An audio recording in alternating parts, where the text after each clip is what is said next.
In the twilight of a war-torn galaxy, the Asharian frontier hummed with the mechanical heartbeat of conflict. Skies streaked with metallic contrails, broken moons casting fractured light on cities scarred by bombardment.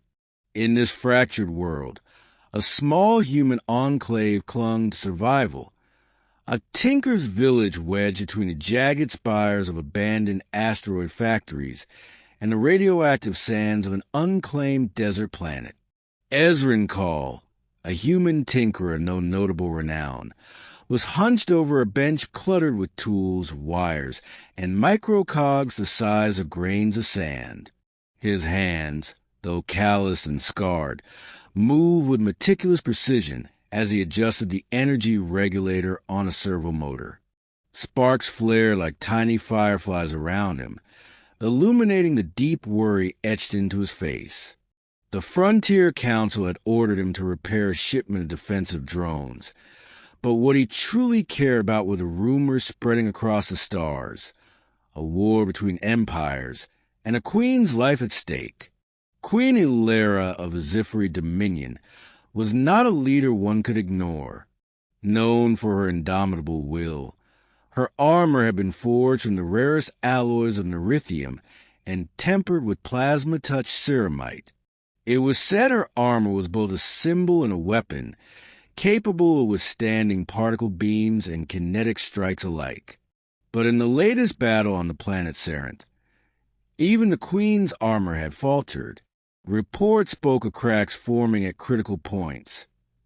Elbow joints, breastplate reinforcements, places where no ordinary repair could suffice.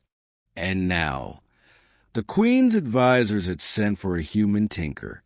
Ezra never sought notoriety or politics. He preferred the comfort of his inventions and the quiet hum of circuitry. But when the message arrived, sealed in a containment field that shimmered with protective wards, he could not ignore it. The missive glowed with the emblem of the Zifri Dominion, a stylized phoenix with outstretched wings, a sigil of fire and resolve. The letter read, "The Queen requires your skill. Fail not, for the fate of the war rests in your hands. Arrival coordinates attached." Ezrin exhaled, a plume of vapor curling in the frigid air. He packed his tools, small containment pods of alloys and nanofibers, and a few personal gadgets he had crafted for himself. Among them, a small, spherical drone he called Loom, capable of independent repair tasks and reconnaissance. The drone chirped and hovered above his shoulder, sensing the tension in his human handler. He boarded a freighter bound for Zifri space, unaware that crossing that star-spanning gulf would place him at the center of a war far larger than any tinkering he had ever attempted. Part 2. The Queen and the Broken Armor. The capital of the Zifri Dominion, Lysara, was a metropolis suspended in orbit above a verdant planet. Its towers gleamed with reflective metals that caught the light of a distant sun, creating the illusion of a city on fire. Ezrin disembarked at the orbital docks, immediately enveloped in a sea of soldiers, advisors, and court engineers. The Queen herself awaited in the Hall of Blades, a vast chamber lined with armaments and relics of wars long past. When Ezrin entered, he felt the weight of dozens of eyes upon him, but none more commanding than Queen Ilera's. She was a statuesque figure, her presence both regal and formidable. Her armor, though scarred from battle, radiated authority, every dent and fissure a testament to the wars she had survived. Yet even through the protective aura of her suit, he could see the stress etched in her features. "You are the human tinker," she said, her voice calm but laced with steel. "They say humans cannot understand war, that your inventions are fragile, prone to failure. Tell me, Ezrin Call, why should I trust you with my life?" Ezrin bowed, his hands empty but steady. Because I do not seek glory, your majesty. I only seek to restore what was broken and improve what can be made stronger. If the armor falls in battle, it is not for lack of care. The queen studied him for a long moment, then nodded. Then let us see if your hands are steadier than your words. He was led to the chamber where her armor lay. Magnified displays hovered above the plating, showing stress points, microfractures, and energy distribution anomalies. Ezran examined the cracks, traced them with his gloved fingers, and murmured calculations under his breath.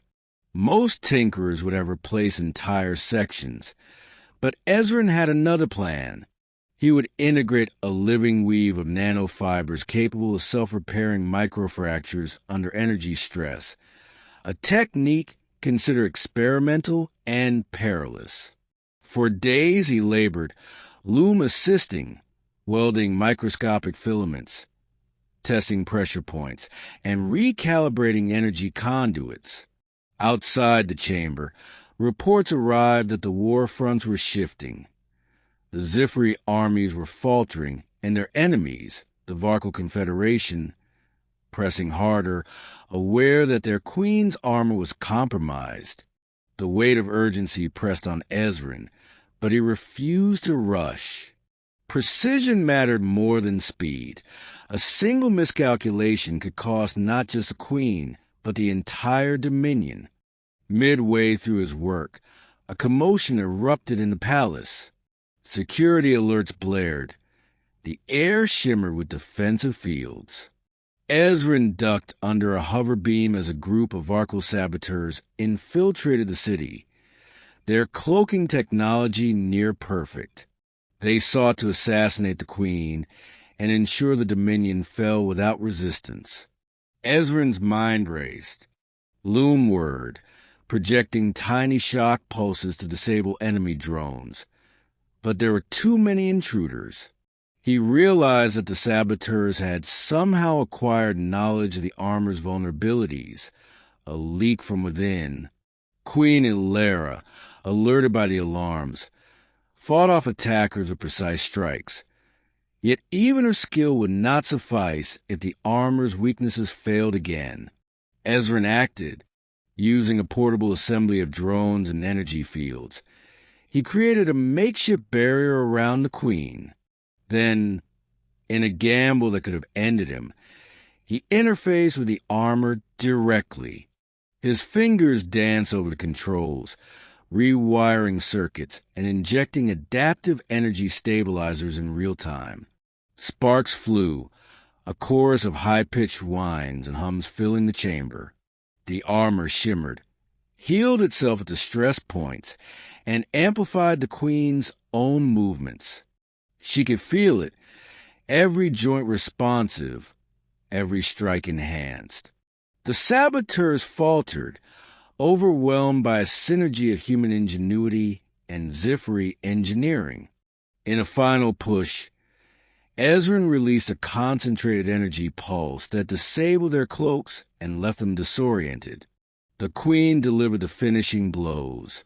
Her armor now unbreakable, a perfect fusion of human ingenuity and Zifri craftsmanship. Part 4. The War Altered. The victory at the palace was not just personal. It rippled across the entire Dominion. Queen Ilera, inspired by the integration of human technology, launched a counteroffensive that turned the tide of the war. Ezran's innovations, adapted across fleets of soldiers and armor units, gave the Zifri armies unprecedented resilience and agility. Where the failing campaign now surged with momentum, their enemies struggling to adapt. Ezran, once an unnoticed tinkerer, became a legend in Zifri lore. He refused titles or positions of power, preferring to continue his work quietly. Yet the queen often sought his counsel. Their alliance, forged in the crucible of urgency and invention, reshaped the strategies of the war. The human mind, limited in number yet unbound by tradition, became the Dominion's secret weapon. Part 5, Reflections in the Forge. Months later, Ezran returned to his small enclave in the Asharian frontier. The galaxy beyond still hummed with conflict, but his hands were no longer idle. He crafted new devices, tiny wonders of efficiency and creativity, but always with the memory of the Queen's armor in his mind, a reminder that even the smallest human could alter the course of empires. One evening, as he repaired a delicate gravimetric regulator, Loom chirped and projected a holographic message from Queen Ilera. She simply said, "The armor was your mind, Ezran, not the metals. You mended not just my protection, but the war itself." Ezran smiled, setting down his tools. In a galaxy ruled by war, strategy, and power, the human tinker had discovered something more profound. Ingenuity, patience, and care could reshape destiny in ways no blade or blaster ever could.